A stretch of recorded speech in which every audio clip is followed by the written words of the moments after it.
Barangay Hinebra Justin Brownlee mga bro ban sa SEA Games sa Thailand at Mutaw Tuwa possible trade sa Barangay Hinebra.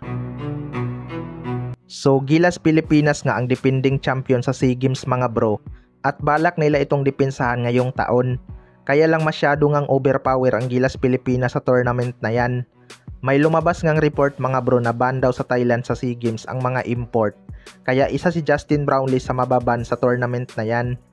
Ayaw nga ng Thailand na may naturalize ang bawat team. Pero dahil hindi sakop ng FIBA ang SEA Games, wala nga tayong magagawa dyan.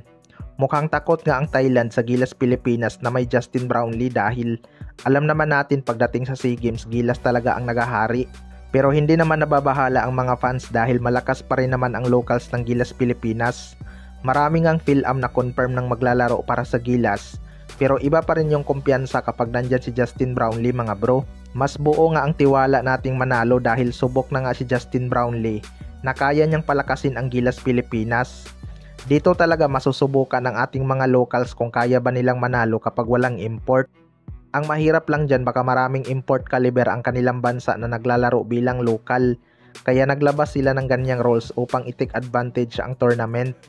Pero marami namang naniniwala na kayang dipinsahan ng Gilas Pilipinas ang championship. Sa kabilang banda naman mga bro, Mutaw Tuwa possible trade sa Barangay Hinebra.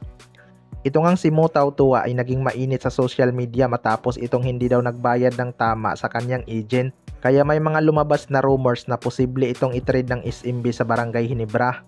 Magiging free agent na nga itong si Mutaw Tuwa mga bro at matagal na talagang may rumors na interesado daw ang Barangay Hinebra sa kanya. Matatandaan na problema talaga ng Barangay Hinebra ang isang legit big man. Well, para sa akin mga bro, big addition talaga sa front court ng Barangay Hinebra itong si Mutaw Tuwa kapag nangyari yan. Pero hindi nga pwedeng mag-direct trade ang Barangay Hinebra at SMB dahil mag-sister team nga sila mga bro. Pero kapag naging free agent itong si Mutaw Tuwa at nirelease ng SMB ang kanyang rights, pwede nga itong mapunta sa Barangay Hinebra na walang kapalit. Pero kapag sign and trade ang gagawin ng SMB para masulit din nila kung mawala ito, pwede nga nila maging conduit team ang Titan Ultra. Pero hindi pa naman yan sigurado mga bro dahil kung yung issue ang dahilan, labas naman na ang SMB dun.